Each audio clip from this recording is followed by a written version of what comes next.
Hello everyone and welcome to a new Minecraft speedrunning video. In today's video we'll be looking at my new FSGPB.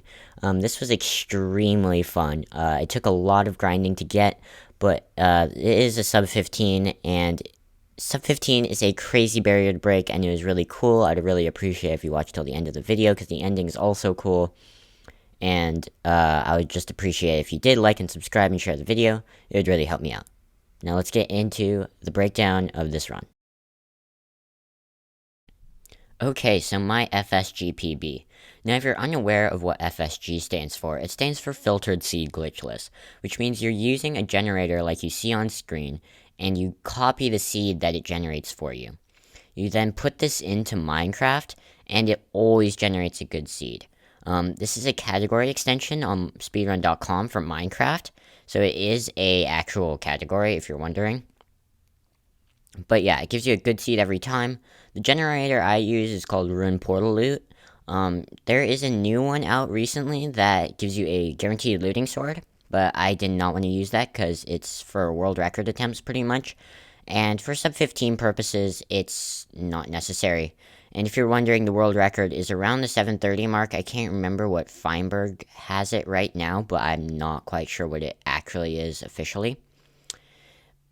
But yeah, so this generator gives you 3 iron ingots and a light guaranteed out of the Ruin Portal chest. I also get 2 gold pickaxes in this chest, which is extremely helpful.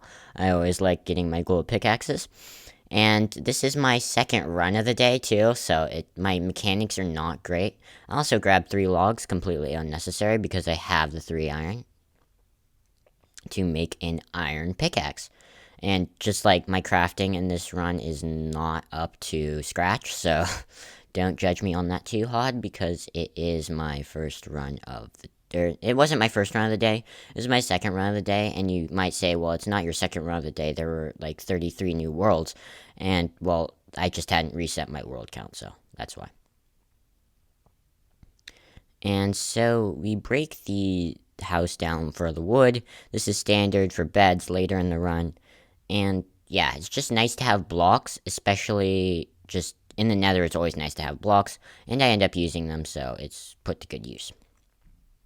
You notice I only grabbed 4 hay bales here, and, well, one reason is there are only 4 hay bales, but it's filtered seed glitchless, so you really don't use that much food, and if I'm going for sub 15, it's just there is not going to be that much food necessary. And now I'm realizing that this is actually going to be my fastest run on the channel, as both of my set seed runs were above 15 minutes, so this is actually going to be my fastest run on the channel, which is kind of cool. This golem did not run up the hill like I expected it to, which was a bit weird, but it works out just fine. I can just chop him from the top of the hill, it's no big deal. I'll also grab a shield here, this is just for safety purposes, and in FSG, there's actually a lot more, like, Fortress First that I did. I play a lot more Fortress First in FSG, which is a bit weird, but it's whatever. Also, almost waste my fire charge here, which is bad. Never have your slots in the wrong slots, or items in the wrong slots on your hotbar, because it just ends up badly, so I switch it back with the offhand trick, and I like to use that a lot in my videos. You'll probably see it scattered around. Yeah, you can see here I only have 12 bread, but again, that's completely fine. And we're making another Ruin Portal, and this is really cool. There's lava from this Ruin Portal. And another thing that the Ruin Portals that generate with this generator that I use, it gives you a lava pool every time, which is great. Like, having that lava pool is really nice along with the 3 iron. So there's some Ruin Portals that generate that do not have that lava pool below them. But I'm really lucky to have them. Okay, so I see those piglins spawn before the actual chunks rendered, which means that there is a bastion here because the piglins spawn with the structure, and they don't generate with the chunks. And that's how you actually can E-ray. But here is a perfect example of I immediately see the piglin spawn, so I know there's a bastion right in front of me. It was also like super high up, so I could definitely tell that there was a rampart right there. And this is a bridge bastion, which is really cool. This is also the bastion that I saw that I showed in my set C2 run. Yeah, this is an armorless bridge route. Obviously, armorless bridge is the easiest armorless route because, well, you just need to get to the gold plants before piglins kill you. And I almost actually got shot off by that crossbow dude a few seconds ago, but it works out completely fine. My parkour skills are on point, and we just mine the gold blocks. And I should be looking right now to see whether I have a good rampart on that side. And I should be able to tell right there. But again, this is not like my second run of the day. And I'm not exactly warmed up quite yet. So I should have not grabbed those stairs. But I do anyway. So that's just an oof. A little bit of a time save that could have been right there. Also, I should have, instead of grabbing those blocks, I should have just, like, used my wood, because I had a lot of it. And, yeah, that was a mistake. Okay, so this route is going to be called Dowski. And I'm going to call it that, because that's the only way I've called this. I've heard it been called. And the reason it's called that, I think, is because a speedrunner named Dowski uses it a lot in his runs. But I actually don't really know that well. And the only way I actually know this route was I saw it used by speedrunners on stream, so I actually really messed it up right here, but I don't care. It gets a lot of piglins and it's worth it in the long run. My gold throwing accuracy is out the window, but it's not that big of a deal. I can just, once it trades their first round, I can get them into the hole. And so yeah, the good part about this route is that you do not even have to go to the other rampart a lot of times. Bridge is bad in that it doesn't have a lot of chests, but if you can high roll obby from one of these chests, it's just like so good. You can be leaving 130 or even earlier than that in some cases. I mean, not very often, but in some cases. And you can see I already have most of my string. That's pretty much enough string. I get even more string here. So I'm good on string. I'm just waiting on pearls. I only have 4. And yeah, I'm just sitting here waiting for my trades, craft some blocks, because blocks are always good. I love blocks, as you may know. I have 16 pearls here, so I should probably be leaving pretty soon. I don't know whether or not how far the fortress is at this point. Now, if you had keen eyes, you probably would have seen it when I entered the bastion. It's on the left from the portal, but I did not see it in the heat of the moment, and yeah, so that's an oof. I could have saved a little bit of time, where if I had known that the fortress is right over there, as you can see over there. I don't know, it's kind of hard to see, but there is a fortress over there, and I see it when I am using the planar fog, and I can see over there. So this fortress is really nice. It's above lava and is very exposed, so you can find the blaze spawners really easily. I see one atop this pillar, I guess, up here, and I pearl over.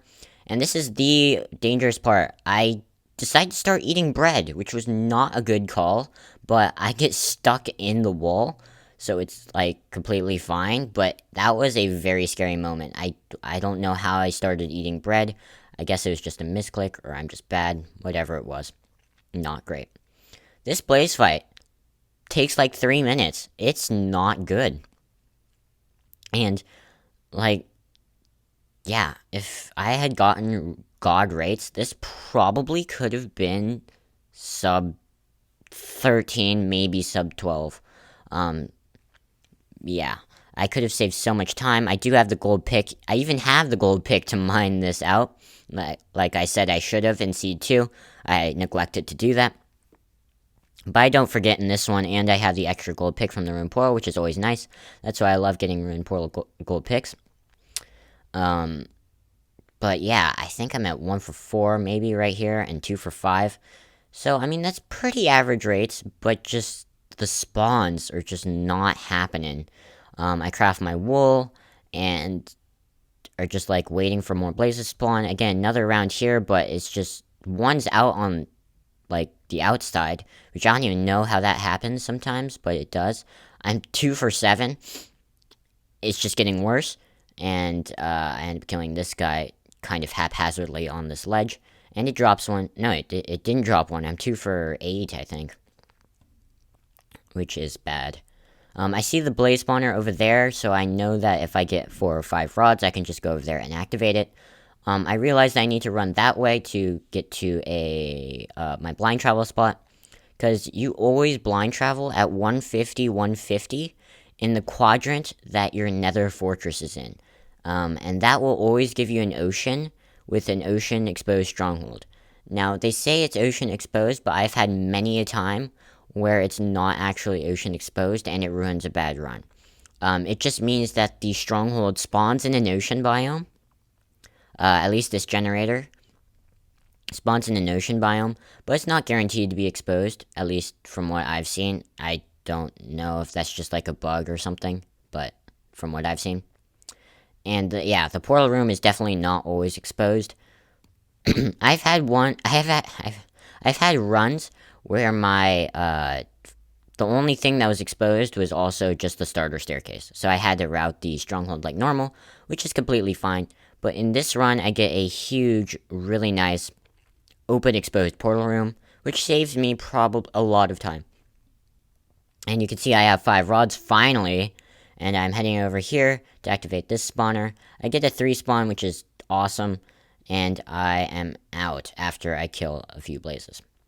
I get my 6th rod here, hoping for 7, but like my rates are garbage, so I don't get it.